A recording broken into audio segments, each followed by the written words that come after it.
जिनको लगता है ना कि फ़र्क नहीं पड़ता, तो यकीन रखिए फ़र्क पड़ता है और बहुत फ़र्क पड़ता है। ये जो बावलों की तरह बिहेव कर रहे हैं, अजीबो-गरीब से एक्शंस और अजीबो-गरीब से बयानात और अजीबो-गरीब सी बातें, ये सारी की सारी उसी डर की वजह से हैं। किसी भी मुल्क की एस्टैब्लिशमेंट जो है, उसका जो मेजर रोल होता है, वो होता है अपनी मेजॉरिटी अवाम को एक ही डायरेक्शन में रखना, उनको अलाइन्ड रखना, उनको बिज़ी रखना और उनकी सोच को एक डायरेक्शन में रखना, जो कंट्रोल हो, जो उनकी सोच हो।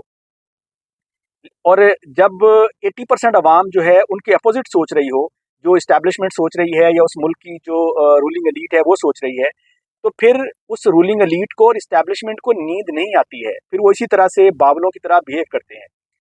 खैर उनके डर का जो है उनसर के उनको डर था कि नहीं, तो कल का इलेक्शन वो आपने देख लिया कि वो किस तरह से उन्होंने जो है कल का इलेक्शन कंडक्ट करवाया। सुबह ही सुबह जो है वो पूरे-पूरे जो क्या कहते हैं बॉक्सेस जो हैं वो भर दिए गए थे। हर उम्मीदवार को रिपोर्टिंग के मुताबिक 30-30, 40-40 हज़ार जो बैलेट पेपर्स हैं या जो वोट की पर्चियाँ हैं वो उनको पहले से दी गई थी। जो उन्होंने ख़ास तौर पे ख़वातीन के पोलिंग स्टेशंस पे क्योंकि कल टर्नओवर कम था, उस वजह से उन्होंने उसको गनीमत जाना और उन बॉक्सेस को भर दिया उन्होंने। और डर देखिए अब कि सिर्फ उन्होंने बॉक्सेस नहीं भरे, उनको अंदाज़ा था कि अवाम जो है हमारे एंटी है, 80% लोग जो हैं वो हमारे एंटी हैं। अवाम अगर निकल आए तो क्या होगा? उसके ऊपर फिर उन्होंने उसके लिए एक अलग से स्ट्रेटजी भी बनाई हुई थी। प्लान बी जो था उनका क्या था, उन्होंने सुबह-सुबह आते ही जो है तमाम प्रिजाइडिंग ऑफिसर्स जो हैं उनसे फॉर्म 45 जो है वो सिग्नेचर और थंब इम्प्रेशंस ले लिए थे उसके ऊपर कि अगर शाम को अवाम जो है वो निकल आती है और कंट्रोलेबल नहीं रहता जो पोलिंग स्टेशन है, तो हमारे पास फॉर्म 45 जो है वो पहले से साइन शुदा मौजूद होगा, उसके ऊपर हम अपनी मर्जी से रिजल्ट लिख लेंगे। उसके बाद कौन जानता है, उसके बाद हमारे मुल्क में इंसाफ या अदालतें तो है नहीं जो खड़ी हो सकें या जो इंसाफ के साथ खड़ी हो सकें। तो इस वजह से उनको इस बात का कॉन्फिडेंस था।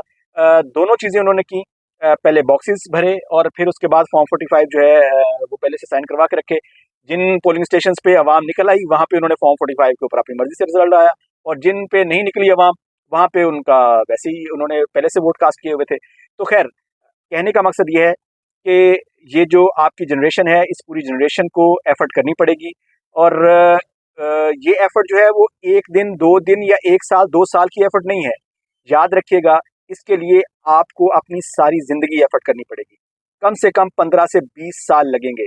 अगर आप इस कॉज़ के लिए इंटैक्ट रहे, तो यकीन रखिए आपकी आने वाली नस्लों का फ्यूचर सिक्योर होगा और आप इस मुल्क के अंदर तब्दीली देखेंगे।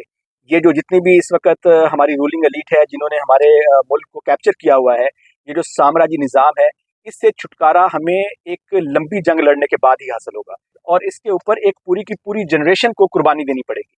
उसको पूरी ज़िंदगी एफ़र्ट करना पड़ेगी इस बात के लिए कि तब्दीली आ जाए और हमें यकीन है कि जिस तरह हम लोगों से मिल रहे हैं, जिस तरह से हम लोगों से बात कर रहे हैं, हमें अंदाज़ा है कि अवाम इसके लिए तैयार है। अपना ख्याल रखिए, जुड़े रहिए, अपना फीडबैक देते रहिए।